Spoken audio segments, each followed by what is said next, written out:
ಹೌದು ವೀಕ್ಷಕರೇ, ಭಾರಿ ಕುತೂಹಲ ಮೂಡಿಸಿದ್ದ ಚಿಕ್ಕಬಳ್ಳಾಪುರ ವಕೀಲರ ಸಂಘದ 2024-25 ಮತ್ತು 2025-26ನೇ ಸಾಲಿನ ಅಧ್ಯಕ್ಷ ಸ್ಥಾನಕ್ಕೆ ಚುನಾವಣೆಯ ಮರು ಮತದಾನ ಪ್ರಕ್ರಿಯೆ ಚಿಕ್ಕಬಳ್ಳಾಪುರ ನಗರದಲ್ಲಿರುವ ಜಿಲ್ಲಾ ನ್ಯಾಯಾಲಯದ ವಕೀಲರ ಭವನದಲ್ಲಿ ನಡೆಯಿತು.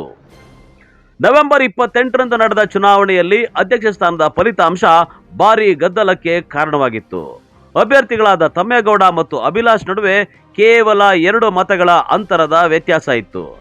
ಇದರಲ್ಲಿ 2 ಬ್ಯಾಲೆಟ್ ಪೇಪರ್ಗಳು ಕೂಡ ನಾಪತ್ತೆಯಾಗಿದ್ದು, ಇದರಿಂದ ಇಬ್ಬರು ಅಭ್ಯರ್ಥಿಗಳ ಬೆಂಬಲಿಗರ ನಡುವೆ ಶುರುವಾದಂತಹ ವಾಗ್ವಾದ ನೂಕುನುಗ್ಗಲು ಅಂದು ತಡರಾತ್ರಿಯವರೆಗೂ ನಡೆದು ದೊಡ್ಡ ಮಟ್ಟದಲ್ಲಿ ಸುದ್ದಿಯಾಗಿತ್ತು. ಅಧ್ಯಕ್ಷ ಸ್ಥಾನದ ಚುನಾವಣೆಯನ್ನ ಮತ್ತೆ ನಡೆಸಬೇಕು ಅಂತ ದೊಡ್ಡ ಕೂಗು ಎದ್ದಿತ್ತು. ಅದರಂತೆಯೇ ಚುನಾವಣಾಧಿಕಾರಿಗಳು ಡಿಸೆಂಬರ್ 3ಕ್ಕೆ ಅಧ್ಯಕ್ಷ ಸ್ಥಾನಕ್ಕೆ ಮರು ಮತದಾನ ನಿಗದಿ ಮಾಡಿದ್ರು.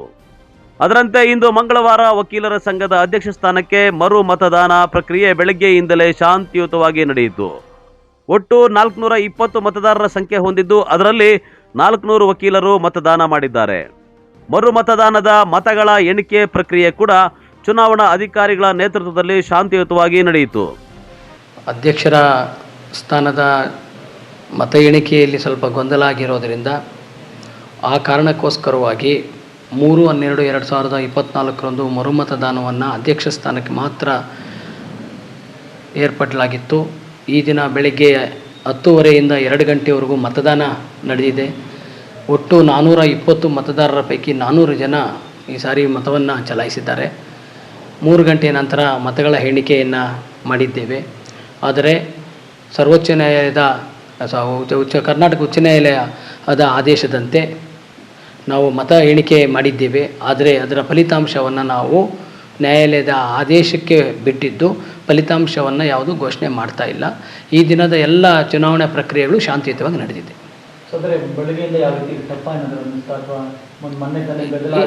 ಇಲ್ಲ ಈ ಬಾರಿ ಶಿಸ್ತುಬದ್ಧವಾಗಿ ಬಂದಿದ್ದರು. ಈ ಸಾರಿ ವಕೀಲರು ಭಾಳ ಶಾಂತಿಯುತವಾಗಿ ಭಾಳ ಹುಮ್ಮಸ್ಸಿನಿಂದನೇ ಬಂದು ಶಾಂತಿಯುತವಾಗಿ ಮತ್ತು ಶಿಸ್ತುಬದ್ಧವಾಗಿ ಬಂದು ಈ ಬಾರಿ ಮತದಾನವನ್ನು ಮಾಡಿದ್ದಾರೆ. ಮತದಾನ ಮತ್ತು ಮತ ಎಣಿಕೆ ಪ್ರಕ್ರಿಯೆಗಳಲ್ಲಿ ನಮ್ಮ ಜೊತೆಗೆ ಚಿಕ್ಕಬಳ್ಳಾಪುರ ತಾಲೂಕು ಕಚೇರಿಯ ಚುನಾವಣಾ ವಿಭಾಗದ ಸಿಬ್ಬಂದಿಗಳು 5 ಜನ ಸಿಬ್ಬಂದಿಗಳು ಬಂದು ನಮ್ಮ ಇಡೀ ಈ ಮತದಾನದ ಸಂಪೂರ್ಣ ಪ್ರಕ್ರಿಯೆಯಲ್ಲಿ ಭಾಗವಹಿಸಿ ಅವರ ಮುಖಾಂತರವಾಗಿ ಎಲ್ಲ ಚುನಾವಣಾ ಪ್ರಕ್ರಿಯೆಯನ್ನು ನಡೆಸಿದ್ದೇವೆ. ಇನ್ನು ವಕೀಲರ ಸಂಘದ ಅಧ್ಯಕ್ಷ ಸ್ಥಾನದ ಮತಗಳ ಎಣಿಕೆ ಕಾರ್ಯ ಹೈಕೋರ್ಟ್ ಮಾರ್ಗದರ್ಶನದಂತೆ ಗುಪ್ತವಾಗಿ ಕ್ಯಾಮೆರಾ ಮುಂದೆ ನಡೆದಿದ್ದು, ಅಧ್ಯಕ್ಷ ಸ್ಥಾನದ ಅಂತಿಮ ಫಲಿತಾಂಶ ತೀರ್ಪು ಸಹ ಹೈಕೋರ್ಟ್ ಮೂಲಕವೇ ಪ್ರಕಟ ಆಗಲಿದೆ.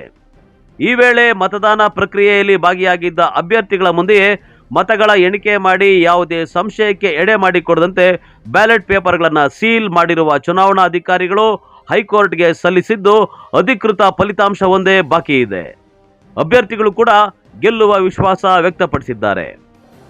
ಚಿಕ್ಕಬಳ್ಳಾಪುರ ವಕೀಲರ ಸಂಘಕ್ಕೆ ನಡೆದ ಚುನಾವಣೆಯಲ್ಲಿ ಇಂದು ಅಧ್ಯಕ್ಷರ ಮರು ಚುನಾವಣೆಯಲ್ಲಿ ಮತದಾನ ಸಂಪೂರ್ಣವಾಗಿ ನಡೆದಿದ್ದು, ಹೈಕೋರ್ಟ್ ಆದೇಶದಂತೆ ಪ್ರತಿಯೊಂದು ವಿಚಾರವನ್ನು ಚುನಾವಣಾಧಿಕಾರಿಗಳು ಪರಿಶೀಲಿಸಿ ಮತ ಎಣಿಕೆಯನ್ನು ನಡೆಸಿರುತ್ತಾರೆ.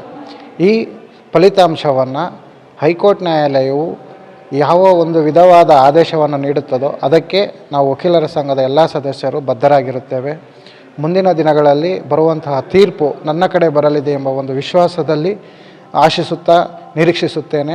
ಹಾಗೂ ನನಗಾಗಿ ಮತ್ತು ನನ್ನ ತಂಡದ ಎಲ್ಲ ಸದಸ್ಯರಿಗೆ ಈ ಮೂಲಕ ಕೃತಜ್ಞತೆಯನ್ನು ತಿಳಿಸುತ್ತೇನೆ. ಮತ್ತು ಮುಂದಿನ ದಿನಗಳಲ್ಲಿ ನಾನು ನೀಡಿದಂತಹ ವಿಚಾರಗಳ ಮೇಲೆ ಚುನಾವಣೆ ಫಲಿತಾಂಶ ಯಾವುದೇ ಆದರೂ ನಾನು ವಕೀಲರ ಜೊತೆ ಇರುತ್ತೇನೆಂದು ತಿಳಿಸಲು ಇಚ್ಛಿಸುತ್ತೇನೆ. ನಮ್ಮ ಮರು ಚುನಾವಣೆಗೆ ಮೂಲ ಕಾರಣ ಬ್ಯಾಲೆಟ್ ಪೇಪರ್ಗಳ ಕಳವು.